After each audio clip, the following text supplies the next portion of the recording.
দর্শক মণ্ডলী আসসালামু আলাইকুম। গ্রিন আর্কিটেক্টের পক্ষ থেকে আমি ইঞ্জিনিয়ার টুটুল আপনাকে অনেক অনেক অভিনন্দন এবং শুভেচ্ছা জানিয়ে আজকে মাত্র 4 শতক জমিতে 3 ইউনিট 5 তলা বাড়ির প্ল্যান ডিজাইন এবং এর খরচের হিসাব আমি আপনাদের মাঝে তুলে ধরার চেষ্টা করব। দর্শক মণ্ডলী, আমি প্রতিদিন চেষ্টা করি নতুন নতুন ভিডিও নতুন নতুন আইডিয়া নিয়ে আপনাদের মাঝে উপস্থিত হওয়ার জন্য। আজকেও ঠিক তেমনই চমৎকার একটি আইডিয়া নিয়ে চমৎকার একটি ভিডিও নিয়ে আমি আপনাদের মাঝে উপস্থিত হয়েছে। দর্শক মণ্ডলী, চমৎকারভাবে এই বাড়ির ভিতরে এবং বাইরের ডিজাইনটা তৈরি করা হয়েছে। বাড়ির 3D যে লুকটা এটা অনেক সুন্দর করা হয়েছে, 3D মডেলটা, আর ভিতরে যে আর্কিটেকচারাল ড্রয়িংটা সেটাও চমৎকারভাবে করা হয়েছে। আমি কিছুক্ষণের মধ্যে আর্কিটেকচারাল ড্রয়িং আপনাকে নিয়ে যাব, তারপরে এই ধরনের বাড়ি নির্মাণ করতে কেমন টাকা খরচ হয় তারও একটা হিসাব আমি আপনার মাঝে তুলে ধরার চেষ্টা করব। দর্শক মণ্ডলী, আমি প্রায় একটা কথা বলি আপনাদেরকে যে আপনারা সবসময় ডিজাইন করবেন একটা ভালো জায়গা থেকে, দেখে শুনে। কিছু টাকা খরচ যদি বেশিও লাগে তারপরও একটা ভালো জায়গা, একটা যারা অভিজ্ঞতা বেশি আছে, যাদের অনেক ইঞ্জিনিয়ার আছে, কনসাল্টিং ফার্ম অথবা আর্কিটেকচারাল ফার্ম, তাদের কাছ থেকে ডিজাইনটা করবেন। আপনি জানেন যে এখন আমাদের দেশে ভূমিকম্প হচ্ছে এবং আগামী 2-3 মাসের মধ্যে আরও কয়েকবার ভূমিকম্প হওয়ার সম্ভাবনা আছে। তো এই ভূমিকম্প হইলে পারে যদি বাড়িটা ধসে যায় কিংবা বাড়িটা যদি হেলে যায়, সেক্ষেত্রে কিন্তু আপনার অনেক ক্ষতি হবে এবং আপনার অনেক মালের অপচয় হবে।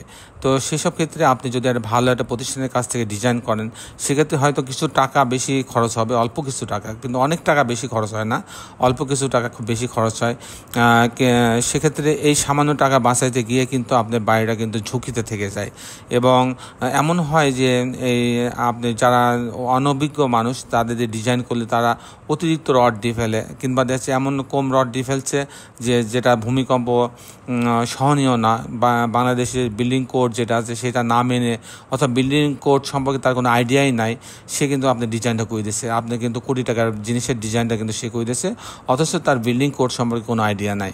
তো যাই হোক দর্শক মণ্ডলী, আমি সবসময় আপনাকে অনুরোধ করব যে আপনারা জমিটা কেনেন অনেক টাকা দিয়ে, বাড়িটা বানাবেন অনেক টাকা দিয়ে, কিন্তু বাড়িটা যখন ডিজাইন করবেন তখনও কিন্তু আপনি সবচেয়ে বেশি আপনাদেরকে গুরুত্ব দেওয়া উচিত। তো দর্শক মণ্ডলী, আসুন এখন আমরা আর্কিটেকচারাল ড্রয়িং আপনাকে নিয়ে যাই। এ হচ্ছে আর্কিটেকচারাল ড্রয়িংটা এরকম। আপনি দেখতে পাচ্ছেন যে এটা জায়গাটা এরকম 60 ফিট বাই 38 ফিট চওড়া, 2 দিকে রাস্তা আছে। এখানে আমাদের একটা স্পেস রাখা হয়েছে পার্কিংয়ের জন্য, এটা হচ্ছে এন্ট্রেন্স করা হয়েছে। আর এখানে 2টা ইউনিট রাখা হয়েছে, একটা সিঁড়ি রাখা হয়েছে। তো এটা হচ্ছে 2টা ইউনিটে, এটা 2টা করে বেডরুম দিয়ে 2টা বাথরুম কিচেন ড্রয়িং ডাইনিং দিয়ে ইউনিটটা সাজানো হয়েছে। আমি মূলত টিপিক্যাল ফ্লোর প্ল্যানটা আপনার মাঝে তুলে ধরার চেষ্টা করব। তো দর্শক বন্ধু, আসুন টিপিক্যাল ফ্লোর প্ল্যানটা আমরা দেখি কীভাবে 3টি ইউনিট সাজানো হয়েছে মাত্র 4 শতক জমিতে। আমি যেটা বলছিলাম যে ওনার জমি 60 ফিট বাই 38 ফিট টোটাল জমি।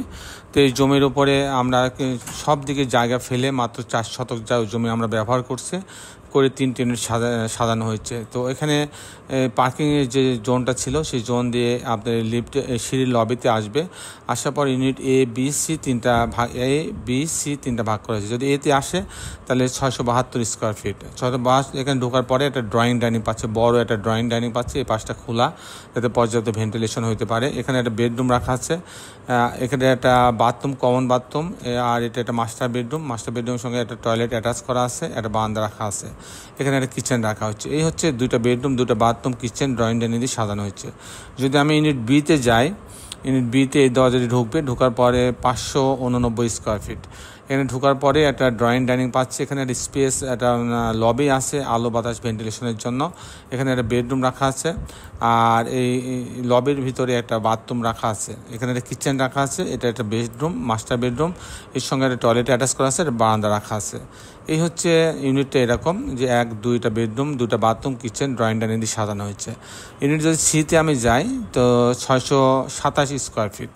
তো এখানে ঢোকার পরে একটা ড্রয়িং ডাইনিং পাচ্ছে, এখানে একটা লবি আছে আলো বাতাস ভেন্টিলেশনের জন্য, এখানে একটা কমন বাথরুম আছে, একটা কিচেন আছে, এটা একটা বেডরুম, মাস্টার বেডরুমের সঙ্গে একটা টয়লেট অ্যাটাচ করা আছে, একটা বারান্দা রাখা হচ্ছে। এখানে আরেকটা বেডরুম রাখা আছে, এই বেডরুমের সঙ্গে একটা বারান্দা রাখা আছে। এখানেও কিন্তু 2টা বেডরুম, 2টা বাথরুম, কিচেন, ড্রয়িং ডাইনিং দিয়ে সাজানো হয়েছে। এই হচ্ছে মোটামুটি আর্কিটেকচারাল ড্রয়িংটা এটা। তো এখন দর্শক মণ্ডলী, আমি আপনাদের দেখানোর চেষ্টা করব যে এই ধরনের বাড়ি নির্মাণ করতে কেমন টাকা খরচ হয়। তো এই ধরনের 5 তলা বাড়িতে যদি আমি ফাউন্ডেশনের খরচ ধরি, তো সেক্ষেত্রে ফাউন্ডেশন বলতে আপনি footing, short column, grade beam পর্যন্ত আমার প্রতি স্কোয়ার ফিটে 1200 টাকা খরচ হবে। তারপরে যে খরচটা থাকবে সে খরচটা হচ্ছে কাস্টিং খরচ, বিম কলাম ছাদ।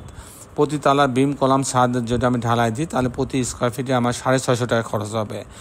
আর এরকম একটা বাড়ি যদি আমি কমপ্লিট বাড়ি যদি ছবির মতো এরকম আমি করতে চাই, যেমন আছে তেমন, ফাউন্ডেশন সহ, কাস্টিং সহ, জানলা দরজা, রেলিং, গ্রিল, গাঁথনি, প্লাস্টার, রং, ইলেকট্রিক্যাল কাজ, প্লাম্বিং কাজ সব সহ যদি আমি করতে চাই তাহলে আমার 1.5 কোটি টাকা খরচ হবে। 1.5 কোটি টাকা খরচ হবে। দর্শক মণ্ডলী, এই ছিল মোটামুটি আজকে আমার উপস্থাপনা। আপনাদের যারা দেশে এবং দেশের বাইরে আমার এই ভিডিওটি দেখলেন সবাইকে আমি আমার প্রতিষ্ঠান গ্রিন আর্কিটেক্টের পক্ষ থেকে অনেক অনেক অভিনন্দন এবং ধন্যবাদ জানাচ্ছি।